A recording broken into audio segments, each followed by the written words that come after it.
दर्शकों नमस्कार। City news देख रहे तमाम दर्शकों का सिटी न्यूज के हिंदी न्यूज बुलेटिन में मैं अमोल खोड़े हार्दिक स्वागत करता हूं। चलिए आपको रूबरू कराते हैं अब तक की तमाम खबरों से। बुलेटिन की शुरुआत करेंगे जीने की राह इस पथदर्शक सुविचार माला के साथ।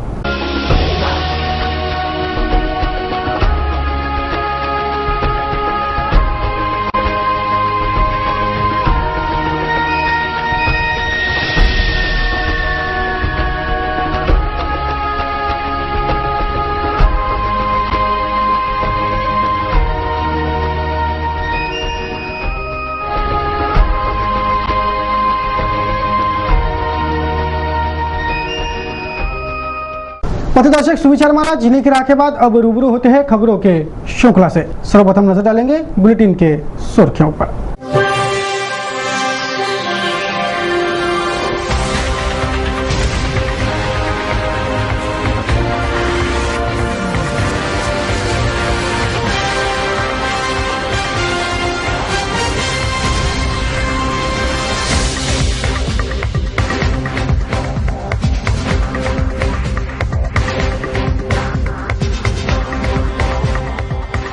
दर्शकों अभी आपने देखी बुलेटिन की अब तक की सुर्खियां। अभी एक ब्रेक लेंगे, तत्पश्चात देखेंगे संपूर्ण समाचार विस्तार से।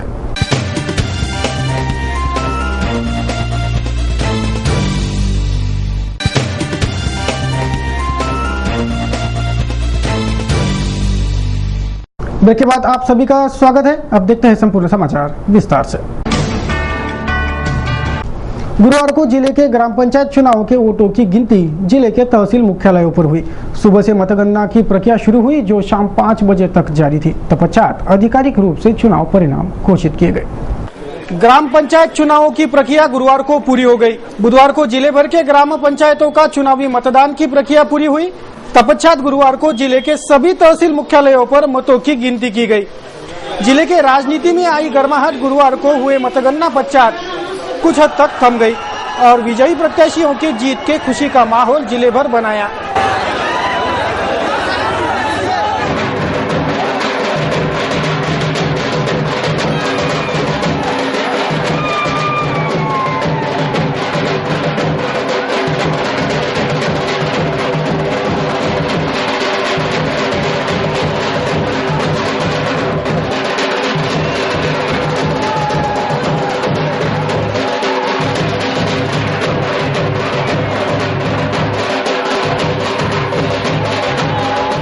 पराजित प्रत्याशियों में मायूसी का माहौल भी जिले भर में दिखा, लेकिन विजयी प्रत्याशियों का जश्न ही सब पर हावी रहा।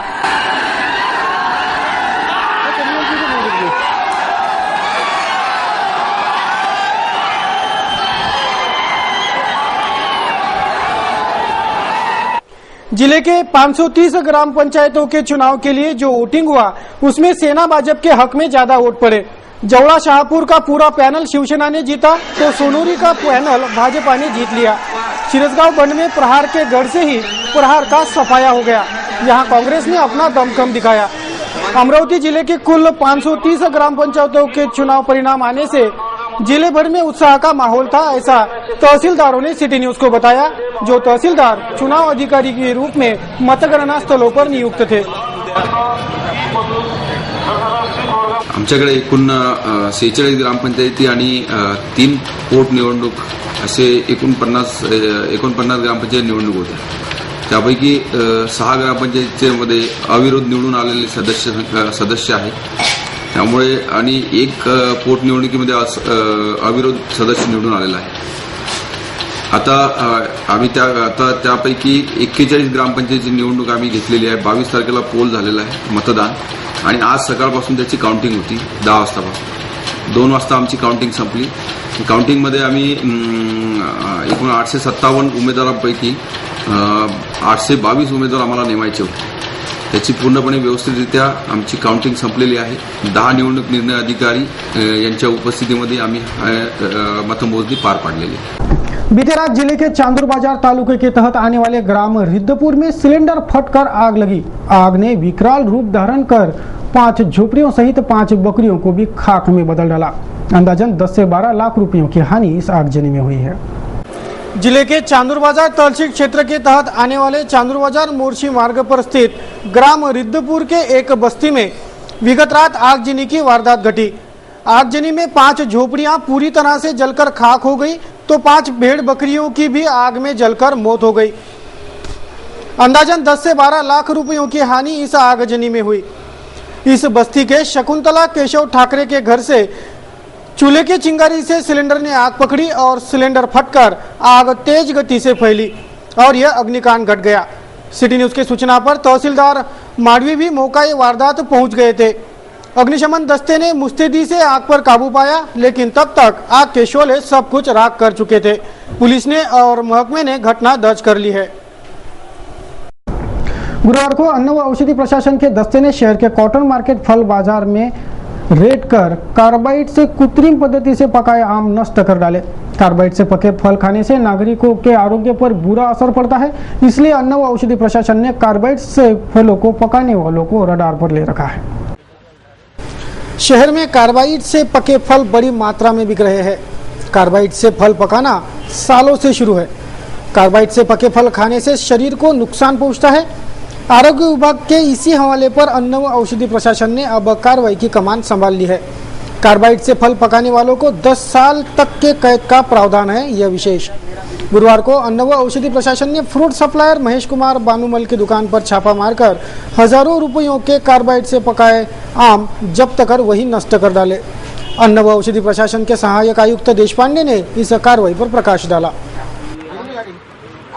कृत्रिमरित्या फळे पिकवण्यासाठी कार्बाइड गॅस किंवा कॅल्शियम कार्बाइडचा वापर जो आहे तो आरोग्यासाठी अपायकारक असल्याने अन्न सुरक्षा व मानवी कायद्याअंतर्गत त्यावर प्रतिबंध घालण्यात आलेला आहे आणि या गुन्ह्यासाठी 6 वर्ष तुरुंगवास आणि 5 लाख रुपयापर्यंत दंडाची तरतूद आहे। आज त्या दृष्टीने आम्ही विशेष मोहीम राबवून माझे सहकारी जयंत वाणे, श्री फरीद सिद्दीकी, दक्षता व राजेश यादव यांच्या समेत कृषी उत्पन्न बाजार समितीमध्ये जे फळ विक्रेत्यांची जी गोदाम आहेत त्या गोदामांची तपासणी केली असता श्री महेश कुमार बानूमल दुकान नंबर 70 इथे आम्हाला फळ पिकवण्यासाठी कॅल्शियम कार्बाइडचा वापर होत असल्याचं आढळून आलं। त्यामुळे आम्ही 306 किलो आंबे ज्याची किंमत 7,650 रुपये आहे तो साठा आम्ही जप्त केलेला आहे। कॅल्शियम कार्बाइड आणि आंब्याची 2 नमुने आम्ही घेतलेली आहेत, ते विश्लेषणासाठी पाठवणार आहोत आणि विश्लेषण अहवाल प्राप्त झाल्यानंतर त्यांच्या विरुद्ध पुढील कारवाई घेण्यात येईल आणि तो जो जप्त करण्यात आलेला जो साठा होता तो नष्ट करण्यात आलेला आहे। इंडियन प्रीमियर लीग को इंडियन पैसा कमाओ लीग के तर्ज पर ही देखा जा रहा है। आईपीएल के मैच पर रोजाना करोड़ों का सट्टा लग रहा है। शहर, जिले और गांव खेड़ों तक सटरियों का पक्का जाल बना है। फोन पर ही सौदेबाजी तय हो रही है। रोजाना करोड़ों का खेल खेला जा रहा है और इतनी सारी जानकारी रहकर भी पुलिस सब कुछ जानकर भी अनजान बन बैठी है। आईपीएल इंडियन प्रीमियर लीग का रोमांच पूरे उफान पर है और उफान पर है सट्टेबाजी भी। आईपीएल पर रोजाना करोड़ों के सट्टे के दाव लग रहे हैं। सट्टे की खाईवाड़ी फोन पर ही उतारी जा रही है और शहर सहित जिले भर में और गांव खेड़ों में भी आईपीएल के सटोरियों का पक्का जाल बन गया है, जिसके टूटने की उम्मीद अब ना के बराबर ही है। इन सटोरियों के अड्डे भी बड़े हाई प्रोफाइल है। शहर के जवाहर गेट, मसानगंज, साईनगर, पठान चौक, वलगांव रोड इन ठिकानों पर से रोजाना सट्टे के दाव लग रहे हैं। बात जिले के सट्टों के अड्डे की करें तो परतवाड़ा, नेर, आकोट इन मुख्य तहसील स्तरीय गांवों से जिले भर के गांव खेड़ों से खैवाड़ी सटोरी रोजाना कर रहे हैं। फोन पर ही सारा धंधा बेरोक टोक चल रहा है। गंदा है पर धंधा है के तर्ज पर पूरे मुस्तैदी से यह धंधा चल रहा है। ना पुलिस कुछ कर रही है, ना कोई रोक इन सटोरियों पर लग रही है। खुलेआम चौराहों पर सट्टों के भाव की चर्चा हो रही है। इससे बड़ा सबूत इस सट्टे के धंधे का और क्या होगा।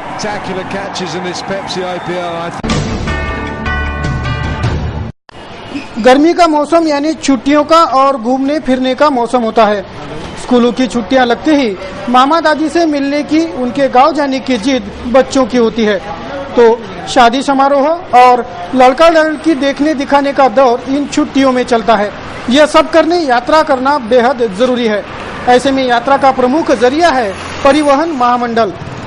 राज्य परिवहन महामंडल की बसें भले ही महामंडल हो, बस डिपो पर यात्री सुविधा हो या ना हो, सबकी दौड़ बस डिपो पर ही है ताकि नियोजित गंतव्य तक पहुंचा जा सके, जिससे बस डिपो पर सुबह से शाम तक भारी भीड़भाड़ वाला नजारा दिखने लगा है। छुट्टी के दिन और घूमने फिरने का यह मौसम होने से यात्री भारी संख्या में डिपो पर पहुंच रहे हैं। भारी मात्रा में यात्राएं हो रही है। कोई शादी समारोह में जा रहा है, कोई दादी से मिलने, तो कोई मामा के गांव।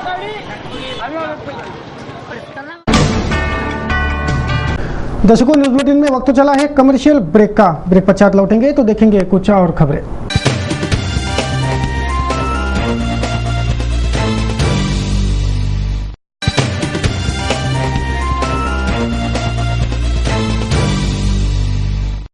ब्रेक पश्चात तमाम दर्शकों का फिर एक बार स्वागत। मैं हूं अमोल खड़े और आप देख रहे हो सिटी न्यूज के हिंदी समाचार। चलिए आपको रूबरू कराते हैं कुछ अन्य खबरों से। अमरावती जिले के विकास के मुद्दे पर दिल्ली में एक महत्वपूर्ण बैठक संपन्न हुई। इस बैठक का लेखा जोखा तो नहीं मिल पाया, लेकिन बताया जा रहा है कि इस बैठक में बेलोरा के हवाई अड्डा, रेलवे वैगन कारखाना, मिसाइल प्रोजेक्ट तथा जिले के सर्वांगीण विकास और रोजगार निर्मित हेतु टेक्सटाइल मिल लगाने के मुद्दों पर चर्चा हुई है। बैठक में केंद्रीय परिवहन मंत्री नितिन गडकरी, जिले के सांसद, सभी विधायक और प्रशासकीय आला अधिकारी मौजूद थे। जिले के सर्वांगीण विकास के लिए विधायक देशमुख के पहल पर नितिन गडकरी की अध्यक्षता में यह विशेष बैठक बुलाई गई थी। अमरावती के पुलिस आयुक्त डॉक्टर सुरेश कुमार मेकला, इनका प्रमोशन पर तबादला हुआ है, लेकिन ग्राम पंचायत चुनाव के मद्देनजर उन्हें मुख्यालय से रिलीव नहीं किया गया था। गुरुवार को उन्होंने अपना पदभार डीसीपी को सौंप मुख्यालय छोड़ दिया और वे अपने तबादले के स्थल पर ज्वाइंट होने के लिए रवाना हो गए। अब अमरावती शहर को नए पुलिस आयुक्त की राह है। देखते हैं नवनियुक्त पुलिस आयुक्त के रूप में शहर के पुलिस आयुक्तालय की कमान कौन संभालता है और कितने जिम्मेदारी से संभालता है। मनपा क्षेत्र के मौजे तारखेड़ा के एक प्री प्राइमरी स्कूल के 4 मंजिला अवैध निर्माण पर हथौड़ा चलाने की तैयारी मनपा ने दिखाई है। शुक्रवार को मनपा उपायुक्त इस निर्माण का प्रत्यक्ष मुआयना करेंगे, तत्पश्चात कार्रवाई आगे बढ़ेंगी। मनपा क्षेत्र के मौजे तारखेड़ा में सालेहा प्री प्राइमरी स्कूल की 4 मंजिला इमारत है। यह निर्माण अवैध रूप से हुआ है, यह शिकायत नागरिकों ने मनपा में की है। मनपा ने भी अवैध निर्माण पर कड़ी कार्रवाई की बात कही है। शुक्रवार को मनपा उपायुक्त इस इमारत का मुआयना करेंगे, तत्पश्चात कार्रवाई होगी। यह जानकारी गुरुवार को मनपा उपायुक्त ने नागरिकों को दी कि जो भ्रष्टाचार हुआ, जनता का जो पैसा है, जनता के हक का जो पैसा है, वार्ड विकास नीति जो है वो जनता के हक में लगाना चाहिए और जनता के हक में ये निधि खर्चा होना चाहिए, ना बल्कि किसी राजनीतिक दबाव में आकर के या राजनेताओं के बोलने पर किसी भी प्लाट धारक, निजी प्लाट धारकों पर उसमें पेइंग ब्लॉक बैठाना नहीं चाहिए। जब हमारे उद्यान में आया तो कर्तव्य दक्ष नागरिक होने के नाते और अमरावती जन विकास संगठन के बैनर के नीचे सामाजिक कार्य को लेकर के हमने वो कंप्लेंट किया और कंप्लेंट में लिखा है कि महानगर पालिका के जो ठेकेदार उसका बिल न दिया जाए, संबंधित इंजीनियर पर फौजदारी कार्रवाई की जाए, उसको निलंबित किया जाए। इस एवज के अंदर में माननीय उपायुक्त साहब से आज मिला गया, बार बार पाठपुरावा किया गया, तो उन्होंने आज आदेश किया है कि संबंधित पेइंग ब्लॉक भ्रष्टाचार की और जहाँ भी उस जुडिशियल में संबंधित इंजीनियर ने काम किया हो, बोगसगिरी का पेइंग ब्लॉक था, उसकी चौकसी होंगी, शहर अभियंता उसकी चौकसी करेंगे। उसी तरह अनधिकृत स्कूल है बहुत से अमरावती शहर के अंदर में। हमारे जनप्रतिनिधि अमरावती शहर के अमरावती जन विकास संगठन के शहर अध्यक्ष सैयद जुनेद ने इन्होंने प्रकरण उठाया था, जो आज उन्होंने बताया है कि ससनर विभाग से प्रत्येक क्रमांक 957 के हिसाब से वहाँ जो चौकसी हवाल गया है भाजी बाजार जोन के अंदर में वो स्कूल है ऐसे अनधिकृत है और वह स्कूल को ताबड़तोड़ तोड़ा जाएगा। मनपा के जोन क्रमांक 1 रामपुरी कैंप के मिनी महापौर लुबना तनवीर ने गुरुवार को अपना पदभार संभाल लिया। विभिन्न मान्यवरों की उपस्थिति में यह पद ग्रहण समारोह संपन्न हुआ। मनपा के जोन सभापति अर्थात मिनी महापौर के रूप में जोन क्रमांक 1 रामपुरी कैंप की सभापति चयनित हुए लुबना तनवीर ने गुरुवार को अपने पद का पदभार संभाल लिया। पूर्व विधायक राव साहब शेखावत सहित कईयों कांग्रेसी पदाधिकारी बड़ी संख्या में इस पद ग्रहण समारोह में उपस्थित थे।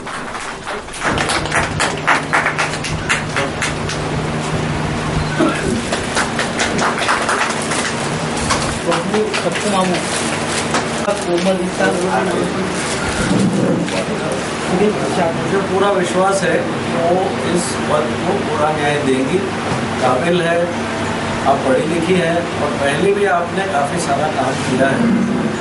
इस पदक ग्रहण समारोह में पहुंचे राव साहब शेखावत ने केंद्र सरकार पर इस समारोह में तंज कसते सरकार के नीतियों में भारी खामियां रहने का दावा किया। दूसरी बात मैं आपको ये बताना चाहता हूँ कि जब कांग्रेस पार्टी का शासन था तब काफ़ी फंड अमरावती को मिला, ये अमरावती के लोग जानते हैं। और आज भी बहुत सारे विकास के काम अभी भी वही चले आ रहे हैं। मेरा कहना आज के इस मीटिंग में ये कहना चाहूँगा कि सभी कांग्रेस के नगर सेवकों की जिम्मेदारी है कि आया हुआ फंड का काम अच्छे ढंग से, बढ़िया ढंग से हो जाए और हमको लोगों तक पहुंचना है। ये बात सही है कि चुनाव में मेरी हार हुई, लेकिन उसके कारण चुनाव के समय एक ऐसा माहौल बन गया था जो बिल्कुल बीजेपी का माहौल, लोगों को, जनता को लगा कि बहुत सारा बीजेपी को वोट देने से बहुत समाज का, गरीबों का फायदा होगा। लेकिन अभी हम टीवी पे देख रहे हैं कि क्या हो रहा है। ये सरकार उद्योगपतियों की, इंडस्ट्रियलिस्ट लोगों को ज़मीनें देना और लैंड कैसे क्या किसानों की ज़मीनें दी जाए उस पर ज़्यादा ध्यान दिया जा रहा है। ये डिबेट हम आए दिन रोज़, जब से हमारे युवा नेता राहुल जी आए हैं तब से हम रोज़ टीवी पे इस बात पर हैं। और कांग्रेस का हमेशा ये ध्यान रहा कि गरीब की तरफ दुर्लक्ष्य ना किया जाए। तो लोगों की भी बात ये धीरे धीरे समझ में आ रही है।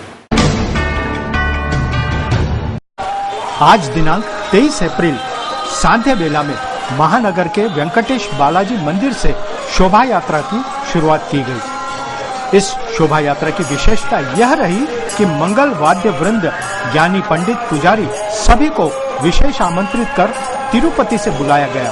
भाविक भक्तों ने स्वयं भगवान बालाजी के रथ को खींचकर पुण्य लाभ लिया। श्री वेंकटेश बालाजी मंदिर में ब्रह्मोत्सव राजगोपुरम प्रतिष्ठा महाकुंभाभिषेक उत्सव मनाया जा रहा है। शहर के वसंत टाकी चौक से निकली इस शोभा यात्रा को दर्शन लाभ लेने सड़क के दो तरफा नगरजन श्रद्धा पूर्वक हाथ जोड़े खड़े दिखाई दिए। जगह जगह भगवान बालाजी पर पुष्प वृष्टि और पुष्पमालाएं चढ़ाई जा रही हैं।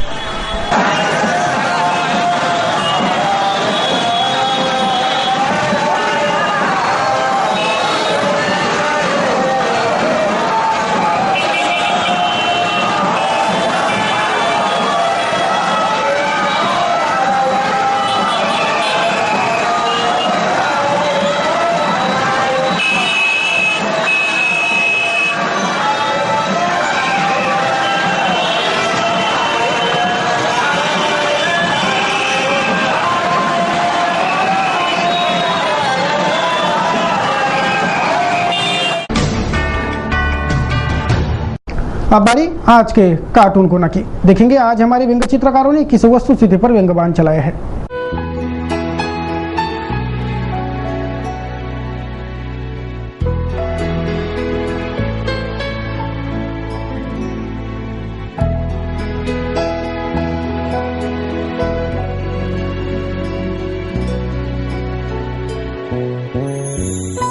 चलिए आप करते हैं मौसम समीक्षा। देखेंगे आज के और कल के मौसम का हाल।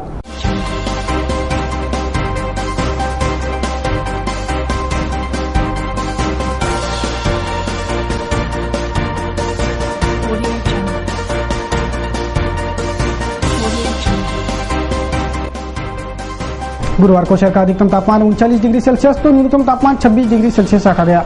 बात करें शुक्रवार की तो शुक्रवार को शहर का अधिकतम तापमान 40 डिग्री और न्यूनतम 24 डिग्री सेल्सियस रहने का अनुमान है।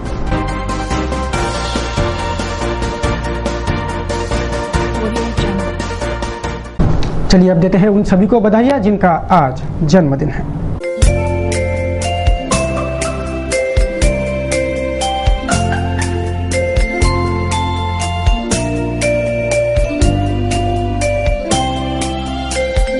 इस बुलेटिन को देंगे बस इतने पर ही विराम। बुलेटिन के अंत में एक बार फिर नजर डालेंगे बुलेटिन के अब तक के सुर्खियों पर।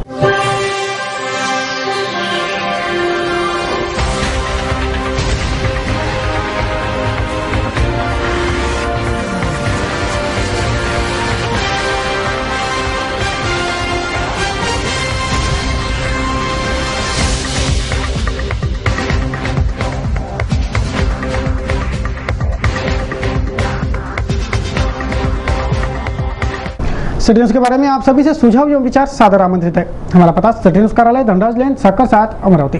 हमारा दूरभाष क्रमांक है 2570-326। हमारा वेबसाइट एड्रेस है www.citynews.net.in। ताज़ा तरीन खबरों के लिए देखते रहिए अमरावती का number 1 news channel city news.